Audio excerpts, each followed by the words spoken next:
Many global brands from across the world, and including South Africa, have been making an attempt to set up shop on the African continent, often with mixed results. Now, to give us his views and tell us a little bit more about what he's called these GLOCAL brands and how they're trying to operate in Africa, with us today is Terry Behan, who's the author of Connect with the Continent, a man who knows all about brands. Good morning, Terry. Nice to have you back. Good morning. Good to see you. Nice to see you home for a couple of days. You're not traveling, you're not globe-trotting anymore? It's particularly refreshing to be at home for more than 4 days at the moment. I wanted to ask you about this new concept, GLOCAL brand. What is a GLOCAL brand and how does it connect with us? So a GLOCAL brand is a relatively new term. It is really global brands trying to behave as if they're local in order to kind of gain market share in places like Nigeria, Ghana, Kenya, Ethiopia, and even South Africa.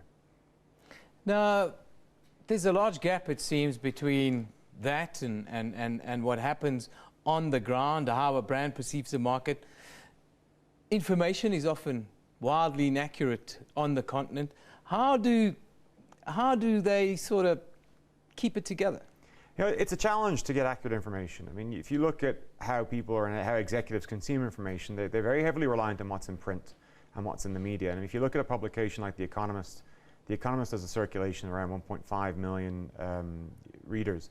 You know, it's not particularly positive towards the continent. If you look at a publication like Africa Business, it has a circulation of only 65,000 people, but is a very well-balanced publication. Yeah. So what typically you find is that the information out there is sometimes misrepresented. A brand is nothing without consumers. Now, we've heard the term the mythical middle class here on the continent, the 300 million so-called middle class people that live on the continent. Where are they, Terry?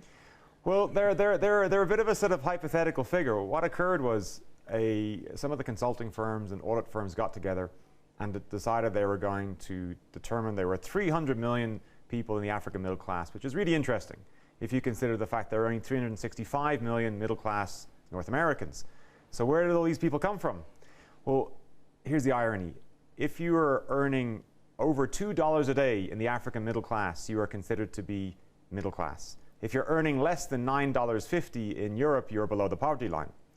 So think about the irony. You've got these young, kind of well-meaning Europeans collecting kind of for the poor children of Africa earning less than $1 a day. And across the road, you have executives celebrating the rise of the African middle class, earning more than $2 a day. And the reality is they don't exist. If you're earning $2 a day, you are not by any means middle class. What's more likely is that they've benched it to say there's a benchmark of $20 a day, which kind of puts the African middle class at about 100 million people, which is still a formidable number. But what we found is that a number of brands had responded to that figure and had come and set up shop based on this mythical figure of 300 million people, finding that they were not there and some of them are really struggling. Engagement with Africans, these international brands, are they getting it right? You know, some are and some are not. It's a real challenge. I mean, if you're a global brand, you're maybe 10, 15, 20 years old, you have a history, and then what happens is they drop that brand into the continent, and they're very prescriptive in terms of how they communicate. You know, the first thing I do, even when I'm in Nairobi talking to brand managers, is I bring a therapist. Because they are distraught. These are young Africans who understand their market, they understand what's happening, they understand what to do, but they're very restricted in terms of how to communicate. So typically what you find is a lot of the international brands just don't resonate with people. Also, they've come with a kind of patriarchal approach, isn't it? How do they overcome that, or is that the answer? Yeah, to a certain extent, the approach is sometimes patriarchal. The assumption is we've got these great products, the market is there. You know, the market's been there for centuries. It trades, it functions, and it operates very much on its own terms.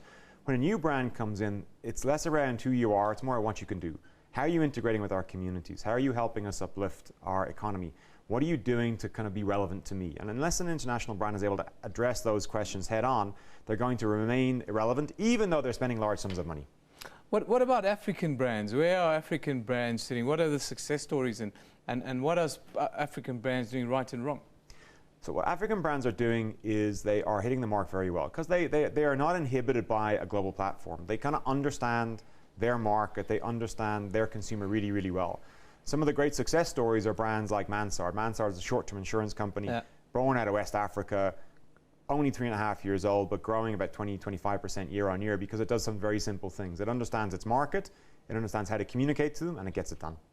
South African brands, where do they fit in the picture? Yeah, South African brands, some are not doing so well, but some are doing exceptionally well. I mean, I think my two favorites are South African breweries.